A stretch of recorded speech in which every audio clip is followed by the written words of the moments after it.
কথায় আছে, বিপদের বন্ধুই প্রকৃত বন্ধু। দেশের তীব্র জ্বালানি সংকটে বাংলাদেশের পাশে দাঁড়ালো আফগানিস্তান।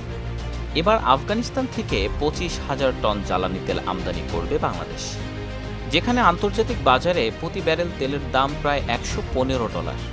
সেখানে আফগানিস্তান প্রতি ব্যারেল মাত্র $73 বাংলাদেশকে তেল সরবরাহ করতে সম্মত হয়েছে। গতকাল একনেক সভার বৈঠকে প্রধানমন্ত্রী তারেক রহমান আফগানিস্তান থেকে তেল আমদানির অনুমোদন দেন।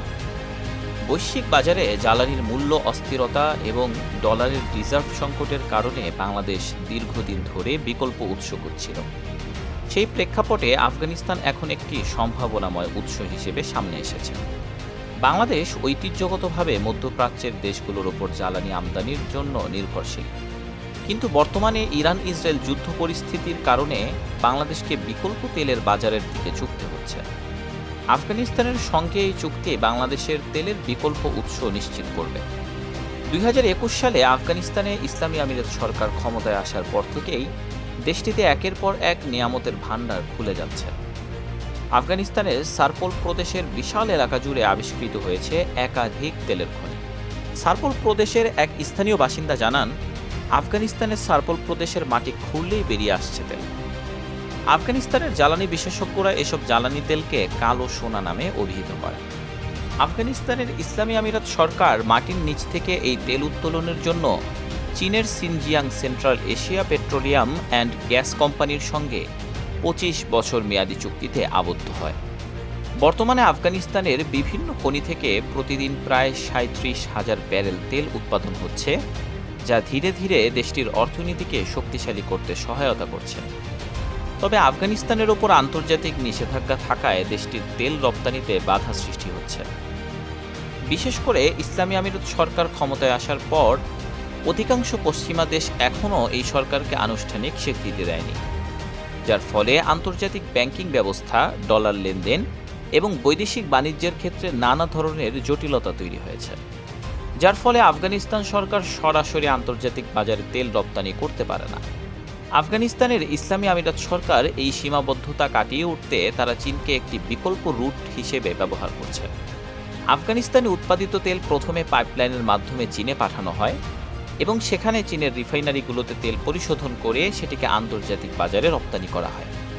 বাংলাদেশ সরকার আন্তর্জাতিক নিষেধাজ্ঞার ঝুঁকি এড়াতে আফগানিস্তান থেকে তেল আমদানি না করে একটি তৃতীয় পক্ষ ব্যবস্থার মাধ্যমে তেল সংগ্রহ করছে, আর এই প্রক্রিয়ায় মূল মধ্যস্থতাকারী হিসেবে কাজ করছে চীন। বাংলাদেশ যদি সরাসরি আফগানিস্তান থেকে তেল কিনত, তাহলে আন্তর্জাতিক আর্থিক লেনদেন, ব্যাংকিং চ্যানেলের ওপর জাতিসংঘের নিষেধাজ্ঞা চলে আসত। কারণ আফগানিস্তানের ইসলামী আমিরাত সরকার এখনও বৈশ্বিকভাবে স্বীকৃত নয়, যার ফলে সরাসরি লেনদেন করলে বাংলাদেশের ওপরও পরোক্ষভাবে নিষেধাজ্ঞা বা কূটনৈতিক চাপ আসার প্রবল সম্ভাবনা রয়েছে। আর এই ঝুঁকি এড়াতে চীনের মাধ্যমে আফগানিস্তান থেকে তেল আমদানি করছে বাংলাদেশ। বাংলাদেশের সঙ্গে আফগানিস্তানের মধ্যে স্বাক্ষরিত এই চুক্তি শুধু জ্বালানি সহযোগিতাই নয়, বরং একটি কৌশলগত পদক্ষেপ। আফগানিস্তান বিশ্বের শীর্ষ তেল মজুতকারী দেশ।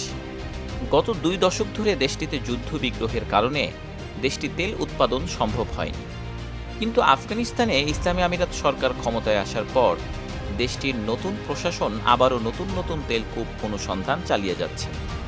সম্প্রতি আফগানিস্তানের উত্তরাঞ্চলীয় সারপোল প্রদেশে একাধিক তেলের খনি আবিষ্কৃত হয়েছে। এটি আফগানিস্তানের সবচেয়ে বড় তেলকূপ। গত মাসে আফগানিস্তানের ইসলামী আমিরাত সরকারের জ্বালানি বিশেষজ্ঞরা এই তেলকূপটি আবিষ্কার করেন। ধারণা করা হচ্ছে এই তেলকূপটিতে 30 থেকে 50 বিলিয়ন ব্যারেল তেল মজুদ আছে। সম্প্রতি আফগানিস্তানের উপপ্রধানমন্ত্রী আব্দুল গনি বারাদার সারপল তেলের খনিটি উদ্বোধন করেন।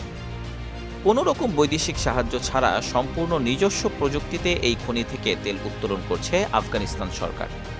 প্রাথমিক অবস্থায় এই তেল ক্ষেত্র থেকে প্রতিদিন 1000 টন তেল উত্তোলন করা হবে, যার বাজার মূল্য প্রায় $5 কোটি।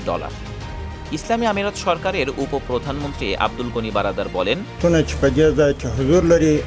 সারপল তেলের খনি সমগ্র আফগানিস্তানের জন্য একটি সম্পদ। এই তেলের খনি আল্লাহর দেওয়া একটি নিয়ামত। এই খনিটি থেকে তেল রপ্তানি করে যা আয় হবে সেটি আফগানিস্তানের বিভিন্ন অঞ্চলের পুনর্গঠন ও সংস্কারে ব্যয় করা হবে। আফগানিস্তানের উত্তরাঞ্চলীয় সারপোল ও ফারিয়াব প্রদেশে সর্বমোট 10টি বড় ধরনের তেলের খনির সন্ধান পাওয়া গেছে। এসব খনিতে 8,70,00,000 ব্যারেল তেলের মজুত রয়েছে বলে ধারণা করছেন খনি বিশেষজ্ঞরা। আফগানিস্তান বাংলাদেশের নিকটতম প্রতিবেশী হওয়ার কারণে দেশটি থেকে তেল আমদানি করলে বাংলাদেশের পরিবহন খরচও তুলনামূলকভাবে কম পড়বে। আফগানিস্তানের ইসলামী আমিরাত সরকার ক্ষমতা গ্রহণের পর পৃথিবীর কোনো দেশ তাদের স্বীকৃতি দেয়নি, কিন্তু তাদের সততা, মেধা, দক্ষতা, শ্রম দিয়ে যখন একের পর এক প্রকল্প বাস্তবায়ন করে গোটা বিশ্বকে তাক লাগিয়ে দেয়, ঠিক তখনই পৃথিবীর বিভিন্ন দেশ তাদের সঙ্গে কাজ করতে শুরু করে। আফগানিস্তানের মাটির নিচে কমপক্ষে $1 ট্রিলিয়ন বা 85 লক্ষ কোটি টাকার খনিজ সম্পদ মজুদ আছে। আফগানিস্তানের খনি ও পেট্রোলিয়াম মন্ত্রণালয় প্রকাশিত একটি প্রতিবেদনের বরাতে কাতার ভিত্তিক সংবাদ মাধ্যম আল জাজিরা তাদের এক প্রতিবেদনে আজ শুক্রবার এই তথ্য জানিয়েছেন। ধারণা করা হচ্ছে 3,80,00,000 জনসংখ্যার দেশ আফগানিস্তানের মাটির নিচে 2.2 বিলিয়ন টনের বেশি লোহা, 1.3 বিলিয়ন টন মার্বেল ও 1.4 মিলিয়ন টন বিরল খনিজ সম্পদের মজুদ আছে।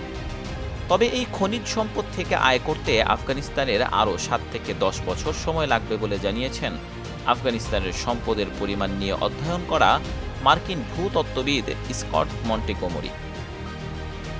ইউএসএসআর ও এর পূর্ব ইউরোপীয় মিত্ররা 1960-70 দশকে আফগানিস্তানের ভূতাত্ত্বিক সম্পদের ওপর সমীক্ষা চালায়।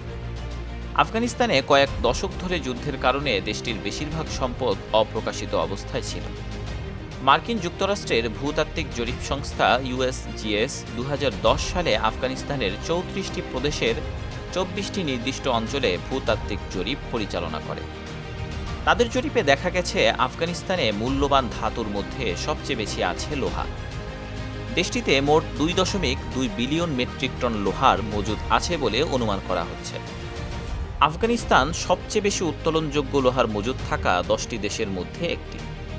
আফগানিস্তানের রাজধানী কাবুলের 130 কিলোমিটার পশ্চিমে বামিয়ান প্রদেশে হাজিগাক খনিতে সবচেয়ে বেশি লোহার মজুদ আছে। ধারণা করা হচ্ছে এই খনিতে 5.7 বিলিয়ন টন লোহার মজুদ আছে। তাছাড়া আফগানিস্তানের বাদাখশান ও কান্দাহার প্রদেশে 183 মিলিয়ন টন অ্যালুমিনিয়াম মজুদ আছে বলে অনুমান করা হয়। এই ধাতুটি লোহার পর বিশ্বব্যাপী সবচেয়ে বেশি ব্যবহৃত হয়। আফগানিস্তানের বাদাখশানের দক্ষিণ পশ্চিমাঞ্চল, তাখার ও গজনির দক্ষিণ পশ্চিমাঞ্চল জাবুলের 2টি খনিতে আনুমানিক 2,698 কেজি সোনা মজুদ আছে। এছাড়া আফগানিস্তান ঐতিহাসিকভাবে ল্যাপিস লাজুলি, পান্না ও রুবির অন্যতম প্রধান উৎস। দেশটির উত্তর পূর্বে বেশিরভাগ রত্নপাথর পাওয়া যায়। এছাড়া আফগানিস্তানে লিথিয়াম, ইউরেনিয়াম সহ আনুমানিক 1.4 মিলিয়ন টন পৃথিবীর বিরল খনিজ সম্পদও রয়েছে। আফগানিস্তানের হেলমান্দ প্রদেশের খান নেশিনে পৃথিবীর সবচেয়ে বেশি দুর্লভ খনিজ সম্পদগুলো পাওয়া যায়।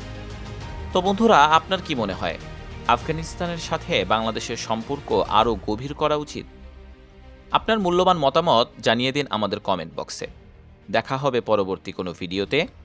সে পর্যন্ত ভালো থাকুন, সুস্থ থাকুন। আল্লাহ হাফেজ।